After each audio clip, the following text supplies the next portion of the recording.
Hi, my name is Dr. Ross Hauser. Welcome to the Hauser Neck Center here in Fort Myers, Florida. As most of you guys know, we obviously treat patients here at Caring Medical and the Hauser Neck Center. We have two medical facilities here in Fort Myers, Florida. We do service people from around the globe, and it functions more like old-fashioned family practice. You know, when you go in and everybody's really friendly, and we treat everybody like family. We're not an ophthalmology clinic, but we see so many people with visual symptoms.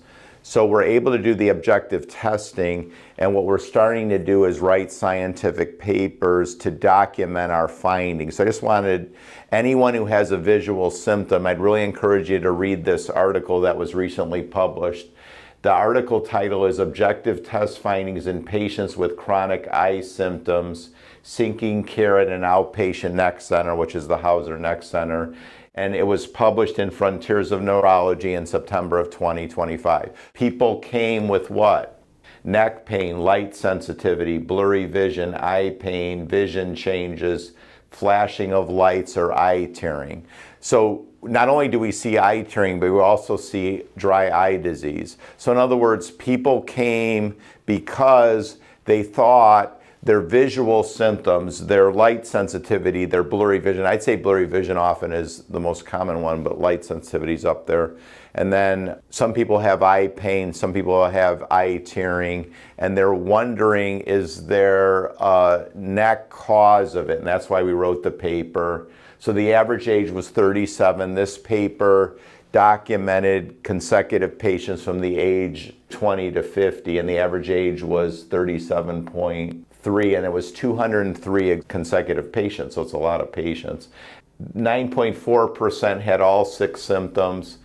Only 12% had one symptom. So most people had several of these symptoms, right? And these were the findings. The people had about 1.5 inch forward head. They had basically on average upper cervical instability. They had between 3 and 4 millimeters of overhang of C1, C2 on the left and the right.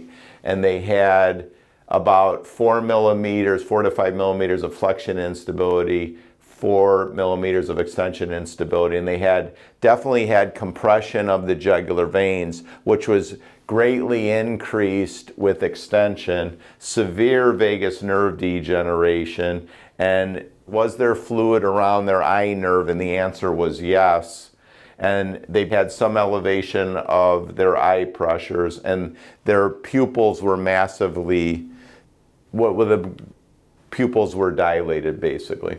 And this kind of summarizes it. Summary of cervical structure and objective test findings that were abnormal in a cohort of 203 consecutive patients with one of 6 eye symptoms. Now, some of the people had 3 of 6 eye symptoms. You'll see that their percentage of light constriction, in other words, when the lights were subjected to light, they constricted more because they were so dilated, occurred in 95%. Documented ocular hypertension of the eye was documented in 20%. Elevation of optic nerve sheath diameter, which is a sign of increased brain pressure, was found in 98%. Vagus nerve degeneration, 95.6%. When they laid down, 99.5%, or every patient but one, had compression of the jugular vein, and that's likely the cause of their high brain pressure because the fluid can't get out of the brain. C1, C2 upper cervical facet joint instability was in 86%. A loss or breakdown of the neck curve was found in 90%, and basically a forward head was found in 100%. And the forward head, you probably have a forward head. And then this is basically what happens when you have a forward head, because looking down at cell phones too much, the ligaments get injured, the vertebrae go forward and starts compressing the jugular vein and the vagus.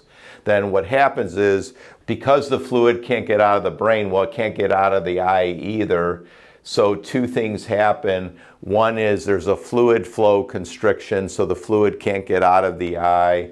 And then 2 is the cerebral spinal fluid accumulates between the optic nerve or eye nerve and the optic nerve sheath, so the optic nerve sheath diameter gets bigger, and this pressure on the eye nerve, that can affect vision, because the cable system for you to see that goes from your eye to your brain is the eye nerve or the optic nerve. So if the optic nerve starts getting a lot of fluid around it and there's increased pressure, the visual input can get staticky, much like the lights flickering after a storm, or the TV, the pixels aren't quite right because the electricity is kind of off.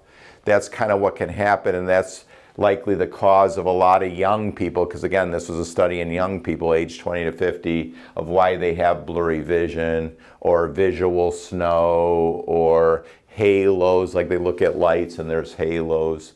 The nervous system of the eye gets screwed up. That's basically a summary. So yeah, what does the study show? The nervous system of the eye is screwed up and the fluid can't get out because I just call it the eye toilet is obstructed. The waste products and the fluid can't get out of the eye. Ligamentous cervical instability and potential long-term consequences to the eye. Forward head, the ligaments get stretched out, the vertebrae start moving in places that they shouldn't. That's basically what happens with ligamentous cervical instability. Then you get compression of this structure called the carotid sheath. The jugular veins in that, the vagus is in that. Vagus gets degenerated and the nervous system of the eye gets screwed up. You get pupil dilation, so more light goes into the eye. You get light sensitivity, the sympathetic dominance that occurs. Basically, you get lacrimal gland dysfunction. The lacrimal gland puts fluid or a film over the eye. So when you have dry eye disease, you're not making that film. So again, if you have dry eye disease, consider getting an evaluation here, because it may be actually from a neck problem. Now you might say, no, they say it's autoimmune. Well, autoimmune system problems can come from the neck.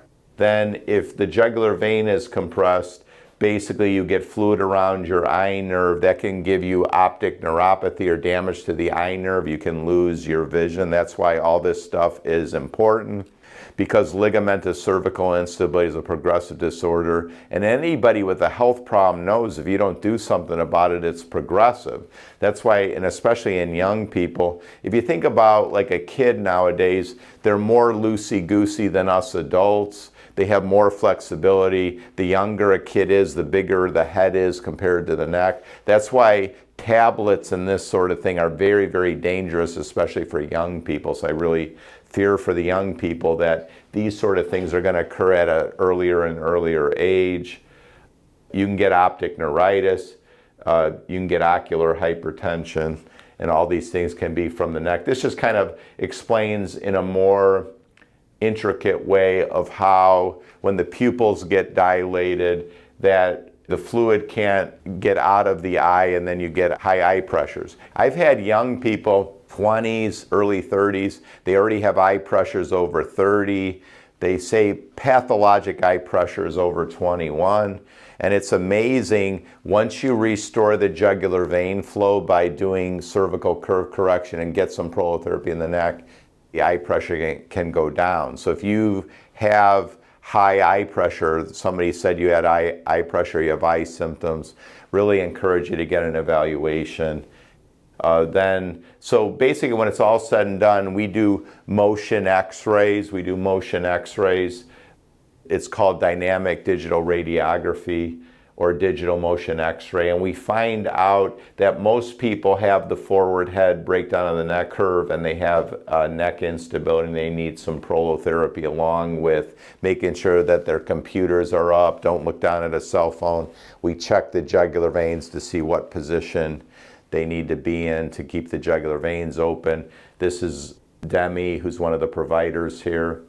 She is just illustrating it. We do an upright cone beam CT to get the 3D anatomy. Then we do motion x-rays. You can see here, this is what instability looks like, and that's a forward head. We measure to see what the depth of the curve is, so the cervical curve is supposed to be really deep. And we found in this study massive amounts of instability, lots of forward head, and loss of cervical lordosis. Then we do, this is basically the eye pressure. You can see this person had a 16 eye pressure. Then we do pupillometer, optic nerve sheath diameter. Then we're measuring the jugular veins, the vagus nerve. And then I would defer to the paper, but basically you can see that as the pupil diameter got bigger, the eye pressure went up, because when the pupils dilate, it changes certain fluid flows in the eye, so the eye doesn't drain as well, and then the eye pressure goes up. And this is basically a good neck with strong ligaments. Because of the forward head, the ligaments in the upper cervical region, the atlas, the axis, they start to break down, then the atlas goes forward. When the atlas goes forward, you can see it starts blocking the jugular vein and starts injuring the vagus. That's why you get vagus nerve degeneration. Then ultimately the brain can't drain, the eye can't drain. So basically poisons or metabolic waste products or sewage, for lack of a better term, brain sewage and eye sewage starts accumulating. So basically what we're doing is we're doing measurements at various locations of the neck to see, are the jugular veins open or the vagus nerves under excessive tension. And you could see where here the jugular veins open, here it's completely closed, and you could see right here is the vagus. You could see it good. Yeah, you could still see it good, and then you can barely see it. And then this is how Karina's doing the optic nerve sheath. See the optic, you can see it's definitely the eye. Here's the lens. And then we're measuring the optic nerve sheath, and you could see how here this one's much bigger than here. So this one has massive amounts of fluid on it. So if somebody's 22 and they have blurry vision and there's all kinds of fluid around the eye nerve, the treatment isn't going to be that you take eye drops. Like, the treatment needs to be, you got to restore the fluid flow out of the eye and out of the brain. And then what you find is over time, the fluid starts to recede around the eye nerve. Then the person's vision, the visual snow, the blurry vision, and the various other light sensitivity, those things improve. So really encourage you to look at the paper, and if you have some of these symptoms, really encourage you to get an evaluation at the Hauser Neck Center here in Fort Myers, Florida.